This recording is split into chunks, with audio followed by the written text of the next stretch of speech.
अगर गृहस्थ साधकों के लिए करें, उनके पास तो सहज में विषय उपलब्ध हैं, तो लंबे समय तक विषयों का भोग करने के बाद भी अरुचि हो जाती है क्या? नहीं, कभी नहीं होती। महाराज ययाति ने अपनी यौवन अवस्था को शुक्राचार्य की पुत्री देवयानी से पानी ग्रहण करके भोगा, लेकिन तृप्ति नहीं हुई, तो अपने पुत्र की 1000 वर्ष की आयु लेकर भोगा, फिर भी तृप्ति नहीं हुई, तो घृणा की, धिक्कार है ऐसी वृत्ति को। मैंने अपने पुत्र की आयु को भी भोगा, फिर भी तृप्ति नहीं, इसलिए मैं अनुभव अपना लिखता हूं साधकों के लिए। महाराज ये आती कि संपूर्ण सृष्टि की स्त्रियां, जौ, धान्य, भोग सामग्री एक पुरुष को मिल जाए तो भी तृप्ति नहीं होगी, उसे त्यागना ही पड़ेगा। त्यागात् शान्तिरनन्तरम्, त्याग से शांति होगी, ना कि भोग से। भोग भोगते भोगते वृद्ध हो जाता है, फिर भी वृद्धावस्था में उसकी असत चेष्टाएं बनी रहती है, वो चेष्टाओं से मुक्त नहीं हो पाता। इसलिए साधना के द्वारा विषयों का त्याग करके मनोनिग्रह और इंद्रिय निग्रह करके जो भगवान में स्थित है वही विजयी है, अन्यथा नहीं। महाराज जी, साधकों के लिए एक प्रश्न था। महाराज जी, बहुत लंबे समय तक लगता है कि इंद्रिय संयोग ना होने के कारण, सतोगुण और संतों का संग होने के कारण वो विश्राम को, पर महाराज जी नहीं, गलत। ईश्वरना जब तक शांत नहीं हो जाती तब तक हम काम विजयी नहीं मान सकते, समस्त भोगों के त्यागी नहीं मान सकते। लेकिन नहीं, जब तक ईश्वरना है, जब तक वो चिंगारी है और उसकी शांति नहीं हुई, तो ज्वाला बनने में देर नहीं लगती चिंगारी को। देवर्षि नारद जी ने कहा है, साधना करते करते ये विषय इच्छा तरंगवत हो जाती है। अगर उसे संयोग मिल जाए भोगों का, तो समुद्रवत होने में देर नहीं लगती।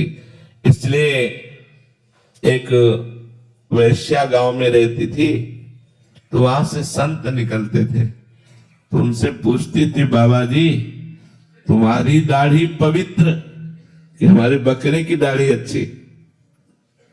वो कुछ नहीं बोलते थे, रोज उपहास करते।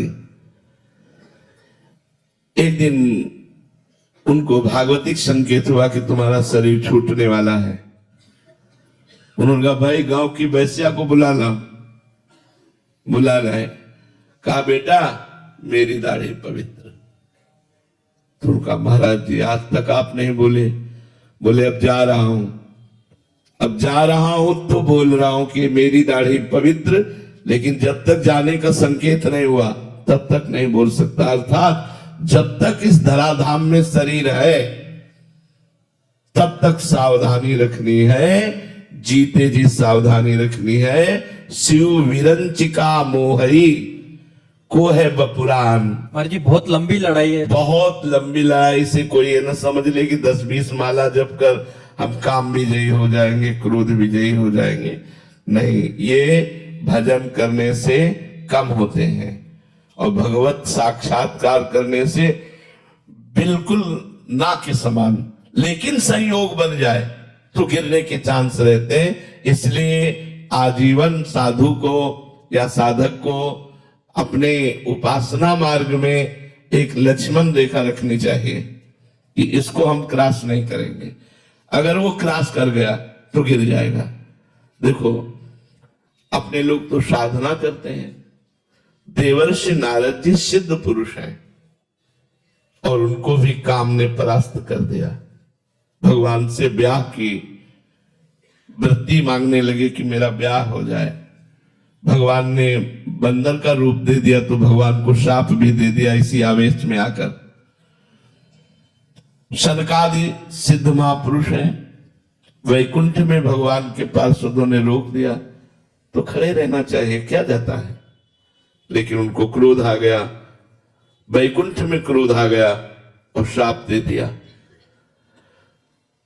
श्री अक्रूर जी महाराज भगवान के परम प्रिय महाभागवत, लेकिन जब सेमंतक मणि उनको मिली तो भगवान द्वारिकाधीश को छोड़कर काशी चले गए और वहां यज्ञ करने लगे समंतक मणि के प्राप्त धन से।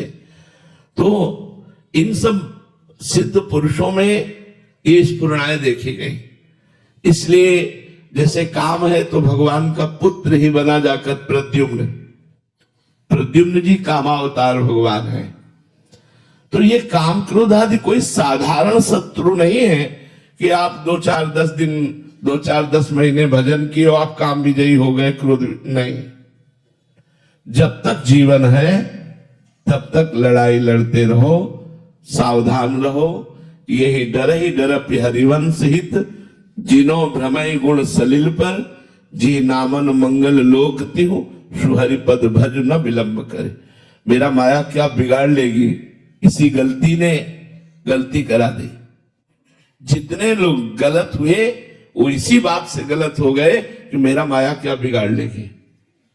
बस हरिवंश महाप्रभु कहते ये डरपि हरिवंश हित, जिनो भ्रमय गुण सलिल पर, जिह नामन मंगल लोक तिहु, सुहरि पद भज न विलंब कर।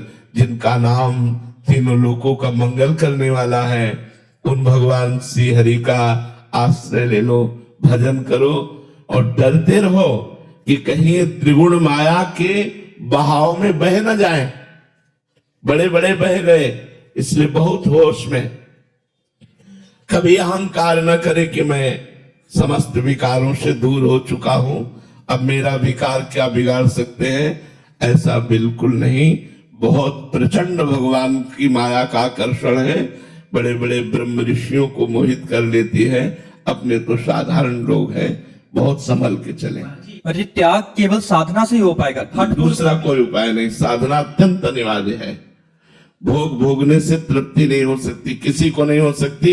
आप सब गृहस्थ बैठे हुए हैं, गृहस्थ जन देख ले कि आपको तृप्ति हो गई? नहीं। नवीन नवीन भोग भोगने की इच्छा, इस शरीर को भोगा अब इस शरीर को भोगे, इस पद्धति से भोगा अब इस पद्धति से भोगे, ऐसी लालसा बनी रहती है जब तक भगवत चरणारविंद में पूर्ण रूप से मन समर्पित नहीं हो जाता। पूर्ण समर्पित मन में भी सावधानी और भय रखना चाहिए, कहीं भी हमारे मन की स्थिति कभी किसी संयोग वसात वो विषयों में न चली जाए। इसीलिए जो साधक होते हैं